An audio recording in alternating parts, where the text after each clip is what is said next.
Queen Elizabeth is no doubt one of the richest and most powerful women in the world. She's reportedly worth an astonishing $530 million, and her lifestyle certainly reflects her enormous wealth. Need proof?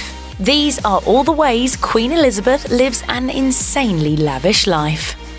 Queen Elizabeth's home base is Buckingham Palace in London. The huge palace has 775 rooms total, and of those rooms, 78 are bathrooms. You can even take a tour of some parts of the palace. The main feature of the summer tours at the palace is the staterooms, of which there are 19. These are the rooms where the Queen spends time with guests. There's also a huge bronze staircase, dubbed the Grand Staircase, with elaborate carvings. The palace is filled with expensive artwork, fine porcelain, and clocks. In fact, there are so many analog clocks that there are 2 full-time workers who wind and take care of them. In addition to these features, Buckingham Palace is also home to sweeping, lush gardens. According to Visit London, there's even a lake on the property that spans some 3 acres. The gardens outside the palace are naturally used to host Queen Elizabeth's garden parties. Hello magazine reported that these parties bring in 30,000 people annually.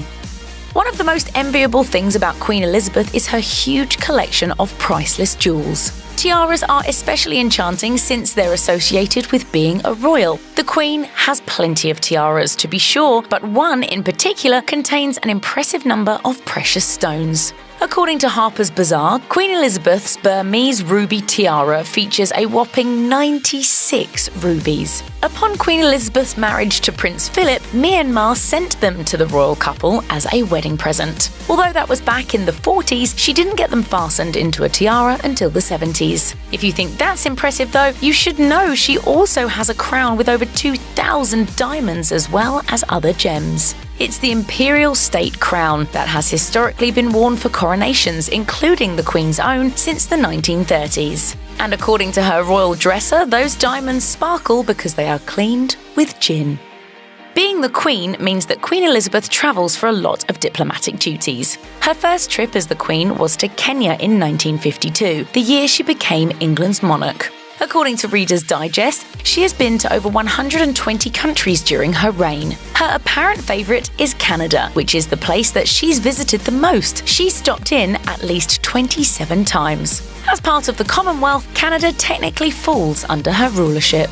It might surprise you that Queen Elizabeth doesn't get to choose where she goes on trips, though. That's up to the United Kingdom government, which makes decisions depending on how safe a potential visit would be. It turns out that even the Queen of England doesn't get to do everything she wants. However, she does get to fly without a passport, as reported by Reader's Digest. British passports are issued in the Queen's name, so she herself doesn't need one to travel. Lucky.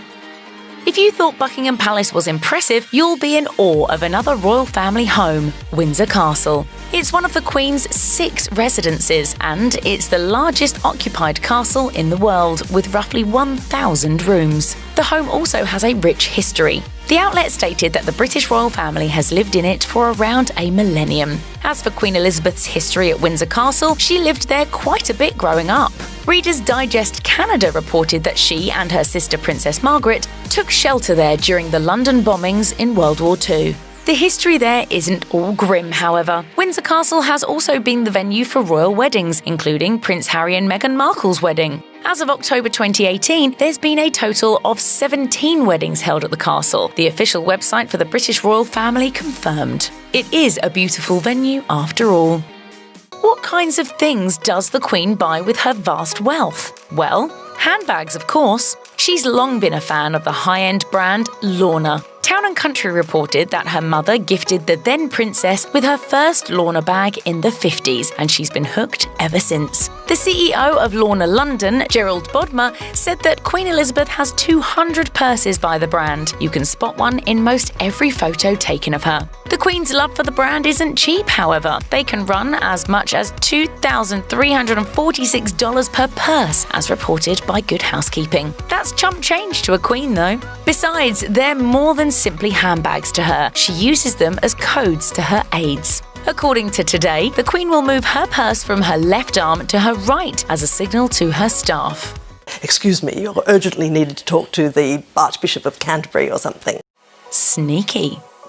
Queen Elizabeth has access to a private plane for travel, which she needs to use often. To get where she's going, she uses the Royal Air Force plane Voyager, as reported by CNBC. Government officials and the rest of the royal family also have access to this plane. Transporting those select few isn't the jet's only job, though. It's also used to refuel other Royal Air Force planes. These trips taken by the Queen and other royals aren't cheap, and they're paid for by the British citizens' tax money, as reported by Town & Country. The exception is when the Queen is travelling to another country within the Commonwealth. In those instances, the country she's visiting funds her travel. The monarch is no stranger to taking the train either. She uses one every year to travel to Sandringham Estate in Norfolk. Historically, the royals spend Christmas there, and for those trips, she opts for a commercial train. That said, the royal train does exist. Queen Elizabeth and Meghan Markle took a trip on it together in 2018, though it reportedly carried a heavy price tag of over $26,000.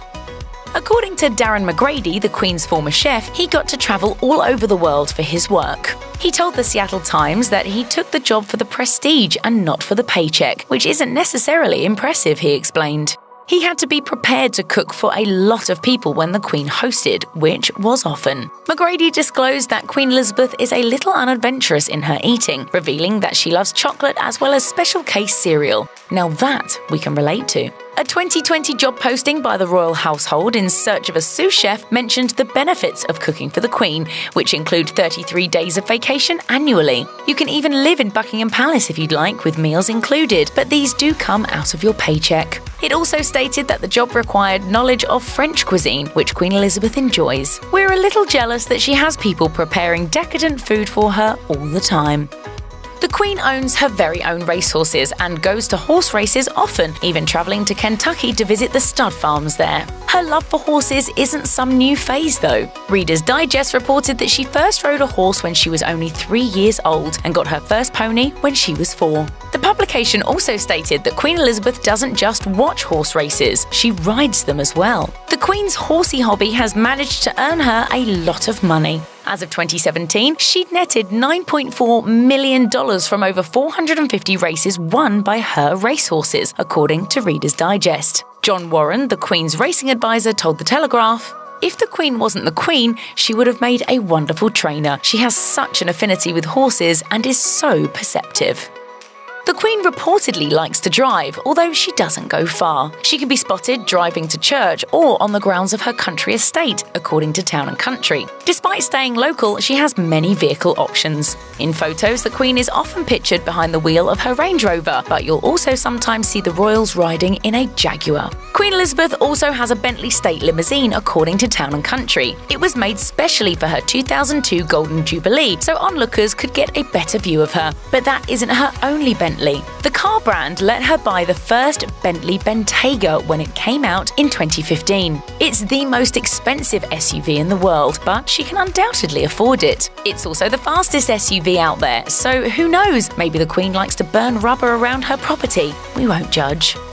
Queen Elizabeth has so much art that she has an employee whose sole job is to take care of it all. The Queen's assortment of art, known as the Royal Collection, includes about 1 million paintings, books, furnishings, and other valuable items. This collection is not technically owned by Queen Elizabeth herself, more so that it belongs to whomever is the monarch at the time. Basically, it's hers until the end of her life. According to The Guardian, some of Leonardo da Vinci's drawings are part of this epic collection, and while some of the artwork is archived, other pieces are actually on display in royal residences. The site also mentions that thousands upon thousands of pieces of the royal collection have been loaned to galleries and museums. Ladies in waiting seem like something out of a historical drama, but they're still very much a thing. Queen Elizabeth has ladies that she's chosen to assist her, according to the royal household. In their position, they help Queen Elizabeth with her correspondence. The ladies also go to events with the Queen and travel with her abroad. Though they are there to help, she's not always patient with them. Shoo! Shoo, go on! Go on!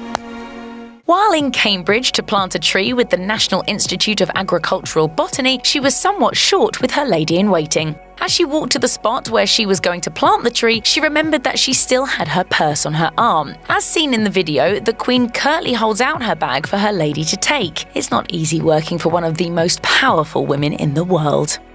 Balmoral Castle, Queen Elizabeth's castle in Scotland, is worth $140 million, according to Forbes. She spends part of her summer there every year, and it is reportedly her favourite residence. The Queen's granddaughter, Princess Eugenie, remarked in the documentary Our Queen at 90, "I think Granny is the most happy there. I think she really, really loves the Highlands." She went on to say that there are usually dogs around during the monarch's summer break, along with her family members who accompany her on vacation. When at Balmoral, the Queen spends time driving, horseback riding, and enjoying the great outdoors. The estate spans 50,000 acres, so there's no shortage of green space. In total, Balmoral is made up of 150 buildings, with plenty of gardens surrounding them. How convenient would it be to have an ATM in your house? Well, perhaps only Queen Elizabeth knows the answer to that question. The monarch has her very own money machine at Buckingham Palace, installed around 2001. As useful as the ATM may be, it may not be used all that often. The Queen isn't thought to keep cash on her person, save for one exception. She brings £5 to church with her every Sunday, as reported by Vogue. The ATM isn't the only handy feature in the palace. There's also a post office inside, so the Queen can knock out her to-do list without having to leave home.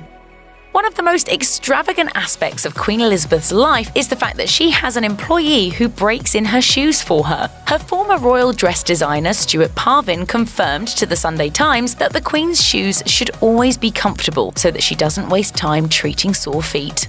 As a matter of fact, it's how I think best on my feet. You know, I've never been one for sitting around endlessly. Good walk and fresh air sorts everything out. According to the publication, the Queen's favourite shoes, known as her work shoes, are her black patent leather loafer-style heels by Anello and David. Although there's no telling if she loves them because they're already perfectly broken in. Check out one of our newest videos right here. Plus, even more list videos about your favourite wealthy royals are coming soon. Subscribe to our YouTube channel and hit the bell so you don't miss a single one.